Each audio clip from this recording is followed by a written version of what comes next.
ঐ ৰেৱতী, তই পাকঘৰত জুই লগাইছ নে গোটেই গাঁওখন পুৰিবলৈ ওলাইছ? ধোঁৱাত মোৰ চকু মুখ একেবাৰে জ্বলি পুৰি গৈছে।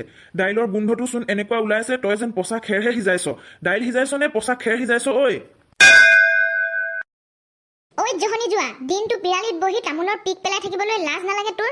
সোমবাৰে অনা দাইল আজি শনিবাৰলৈকে খাইছো। গোন্ধ নোলালে কি তাত পাৰিজাত ফুল ফুলিব নেকি? তোক বিয়া কৰাই মোৰ কপালখন একেবাৰে কয়লা হ'ল। কি কলি মৰতী? তোক যেতিয়া বিয়া কৰাই আনিছিলো তইচোন একেবাৰে বেঙি আছিলি। মোৰ ঘৰলৈ আহিহে তই এতিয়া ফৰফৰাই কথা ক'বলৈ শিকিছ। তহঁতৰ বংশটোৱে হ'ল নিধকৰ জাক।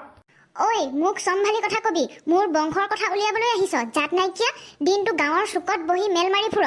গৰুটো যে আজি 3 দিন ধৰি গোহালিত নাই সেইটো চাবলৈ তোৰ গাত কথা লগা নাই?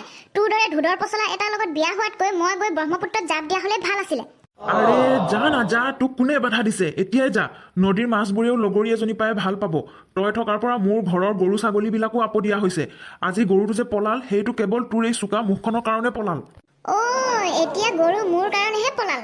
তই যিহে জমৰ দৰে গোহালিত গৈ গালি পাৰি থাক, গৰু কি তোৰ ওচৰত থাকিলে মানুহৰো প্ৰাণ যাব। দিনটো কেৱল খকখকাই থাকিবি। তোক দেখিলে মোৰ এনেকুৱা লাগে যেন ৰান্ধনীশালৰ কেৰাহীটোৰে তোৰ মূৰটো ভাঙি দিম। ঐ জহনী জাতি, তোৰ ইমান সাহস? তোক আজি মই এই লাঠিডালেৰে পিঠি বহল কৰি দিম। তই পুতেৰক লাই দি দি গোটেই ঘৰখন ভস্ম কৰিলি। এতিয়া তোৰ সেই মৰমৰ পুতেৰে এতিয়া কাৰোবাৰ বাৰীত জলপান খাবলৈ গৈছে হবলা। হে ভগৱান, মোক উঠাই লৈ যোৱা অ।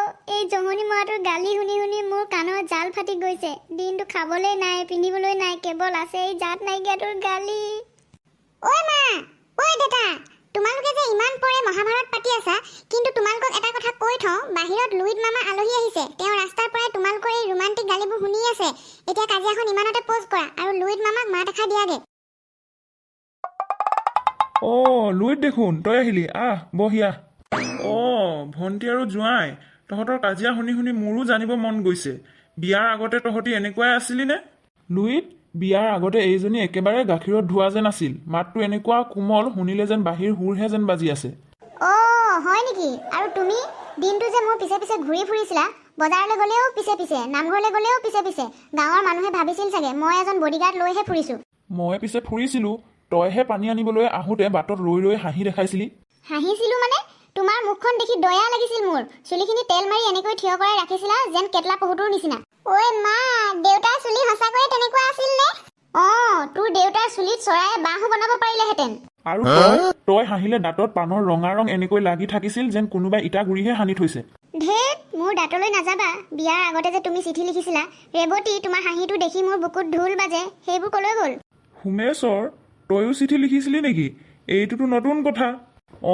অলপ চলপ লিখিছিলো আৰু দেই সেইটো বয়সত। অলপ চলপ লিখিছিলা? দিনত 3খনকৈ, আৰু বানানবোৰ এনে। মৰম লিখিবলৈ গৈ ম লিখিছিলা। ঐ দেউতা, আপুনিও প্ৰেমো কৰিছিল নেকি? মই ভাবিছিলো আপুনি জন্মৰ পৰাই খঙাল। হ'ব দে, সেই সময়ো বেলেগ আছিল। তোৰ মাৰেও মোক কম ঘূৰোৱা নাছিল। মই ঘূৰাইছিলো। তুমি যে নামঘৰৰ ভাওনাত ৰামৰ সাজ লৈ আহি মোৰ ফালে চাই চাই সংলাপ পাহৰি গৈছিলা। মই এইবোৰ গল্প কাহানিও শুনা নাছিলো। তেতিয়া তোৰ মাৰেহে মোক চাই হাঁহি আছিল। হাঁহিছিলো কাৰণ তুমি খুব ভয় খাই আছিলা। তাৰপিছত তোমাৰ দেউতাই মোক বিয়া কৰাই আনিলে, আৰু তাৰ পিছৰে পৰা মোৰ জীৱনত যিকণ শান্তি আছিলে সেইকণো নোহোৱা হ'ল। হয় নেকি? মোৰহে শান্তি গ'ল। আগতে মই মানুহ আছিলো, বিয়াৰ পিছত কামৰ গৰু হলো মই। কামৰ গৰু? আৰু তুমি? গৰুটোৱে শুনিলে লাজ পাব। ঐ বাপৰে, তোমালোকৰ সংসাৰখন একেবাৰে জুই আৰু ঘিউচোন। কি কবি লুইত, জুই নহলেনো সংসাৰ জমেনে? হয় দিয়া, কিন্তু তোমাৰ মুখখন কেতিয়াবা কম জ্বলিলেও ভাল হ'ব। আপোনালোকে যদি আমাৰ ভিডিঅ' চাই ভাল পাইছে তেন্তে লাইক এটা আৰু কমেণ্ট এটা কৰি দিব দেই। লগতে তলত থকা ছাবস্ক্ৰাইবৰ বুটামটো টিপি যাব। আৰু পাৰিলে সকলোৱে শ্বেয়াৰ এটা কৰি দিব। আজিৰ ভিডিঅ' ইমানেই আছিল। অহা এটি খণ্ডত আমি পুনৰ লগ পাম। আহিছোঁ, বাই বাই।